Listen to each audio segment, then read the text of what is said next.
Hi guys, today I'm doing a valve clearance, just make sure everything's all good. So far I took the outer covers off, took the spark plugs out, took the battery off, the battery box out, and if you see there, I took the covers off the exhaust outlet and the inlet cover. All you need is Allen key, and you need in 10mm spanner and a set of feeler gauges. For the exhaust, I've gone 0.15mm, and for the inlet I've gone 0.10mm. The intake valve can be between 0.07 and 0.12mm, and your exhaust valve can be between 0.12 and 0.17mm. So I've just gone in the middle on the exhaust 0.15 and intake 0.10. Yeah, so what you gotta do, take the battery out, battery cover, especially to get to the back one, back exhaust, to do valve clearances. And what you want to do is do this one with 0.15. You want it tricky, get it in between your valve and your tap, and just make sure it slides under, not too tight, not too loose, so you just feel it biting. So that's good on the 1.5, 0.15. So I've done the rear, just got to do the front. It is a bit of a pain of a job. It's easy, but it's more of a pain to get in. When you take your battery box cover off, I've had to pull all the pipes over, the wires over. On your battery box, you got these on the side, little nibs. So you got to take this side cover off, and this just pulls off. Just pulls off the nips off the battery box. Just pull them off and pull out your battery box. It's a bit of a pain to get out. As soon as it's out, it's out. Plus it gives you room to get to the back.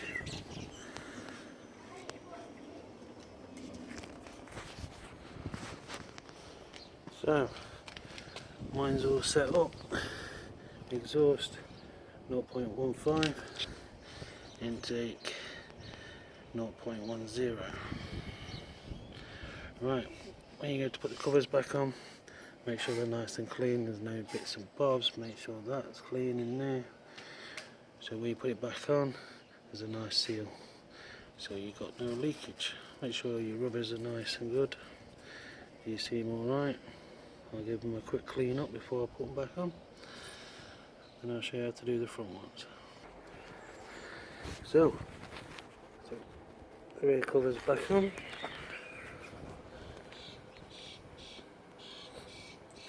That one, if you've got chubby fingers like me, is a fucking pain. That one there, get back in. So I've got the wife to do it. The rest are pretty easy, as long as you get the battery cover out and the battery out. The rear one's alright. So it's time to do the front. Alright, took the front covers off. As you notice here, the shape, and on that one there, that one needs a good clean up. So they'll only go on one way. So the best thing to do is keep them separate with the knots, so you know which one goes on where. So that's the front. That's the rear, the front cylinder. So that's all I do. Just keep them separate with a nut so I know. Right. So, as you can see there, what you want to do, see it's not set to top dead center, it don't move. So, if you look in your manual, it will tell you what marks top dead center and what ain't. So, what you need, 14mm on the ratchet,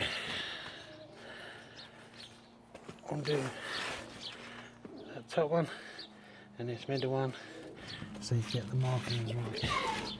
Let's see if I can see the markings in there. Right, do you see about that T there?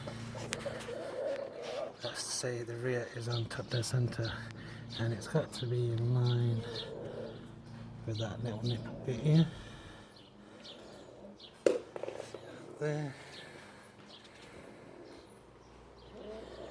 So what you want is, sorry about the shaking, we're trying to get it all to see. Right, so you see that T and the line is going to match up with that little nip what dips in there.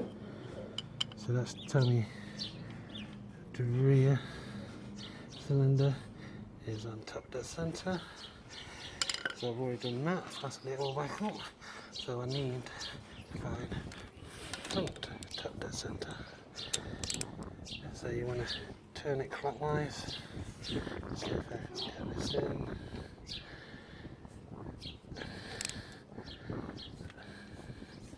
Oh, I think I just gone past it, so I'll just keep going.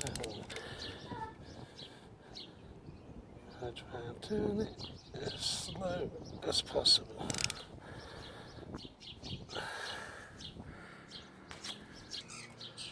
Alright, turn it round. You see, a continuous line lined up with that top nudge was taken out. That's the front at top dead center. And to make sure it's at top dead center, it's not the pushing. Just move that. And now you can hear it tapping. That's how you know it's at top dead center. If you get it to that mark and it's still not tapping or not moving, turn it another complete circle all the way back round to it. And when you go back round to it, it'll be at top dead center.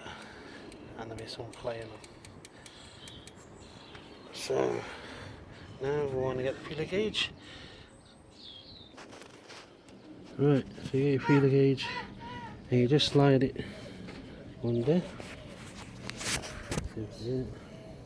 There. Just make sure when you slide it in and out. See, I think that's a bit too loose, so I'll tighten that up a bit. You see it's on 0.15. I think that's a bit too loose, so I will tighten that up a bit. That's on the exhaust side. So, you need a 10mm spanner, Allen key what fits into the top. Then you just undo that bolt while you hold the Allen key still.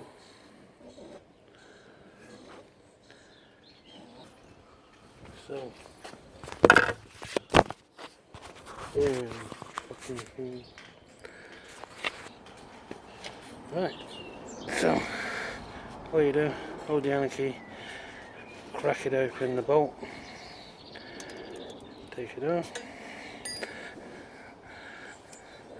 Okay, yeah, 0.15 gauge. See now, because I've tightened it, it's a bit too tight. So all you do is undo it slightly with the Allen key in the middle, put your gauge in, tighten it to the gauge just slightly until it starts gripping. When it just starts feeling like it's gripping, it's just tagging. I think that's about it there.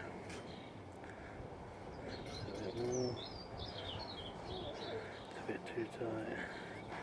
I think that's about it there. So, yeah, put your bolt back, put your spanner back on, hold that. Make sure it's still in the same place. And just tweak that a little bit. Tighten up a bit more. Yeah. It's just snagging. So I just hold that there. Hold the Allen key still, tighten the bolt to stop that from moving.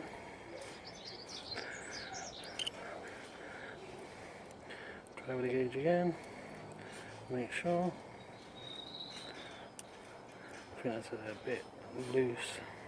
Oh, there, it's snagging a bit. You just keep doing it till you get it right. I'm doing that slightly. Put the gauge back in. Tighten that slightly.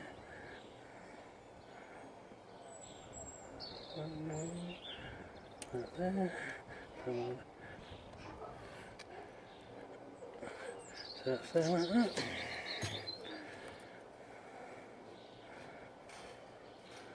Make sure the gauge goes in. Yeah, just snagging there at 0.15. So I think that's about it. So I'll just make sure it's tight because I don't want it coming loose while I'm driving along. So you just put it in, hold your Allen key, and just make sure it's tight. Final check. You can't check it enough. Yeah, snagging. Nicely done. Time to do the inlet one. Right, so I'm doing my inlet clearance. And this is a pain to get into because the car's been in the way, but you have to get it in. That does feel a bit loose, a bit too loose to be fair. Should be 0.10, so I'll just tighten that. I won't film this one as it is a pain to get into to do. Right, that one's done. I found what was the best way was to put your feeler gauge in. Try and rest it on the top of the cylinder here. Slightly turn it, tighten the nut back up. Try the feeler gauge. If not, undo the nut slightly, move the Allen key slightly a bit more, tighten the nut back up, try again till you get it right, because it's really hard to get the feeler gauge in and do the Allen key and the nut all at the same time.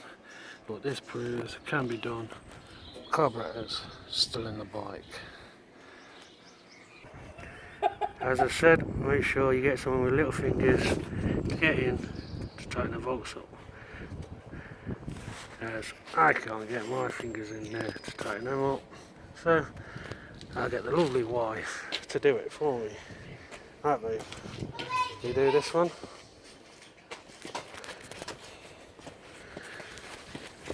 The next one is about dropping the nut.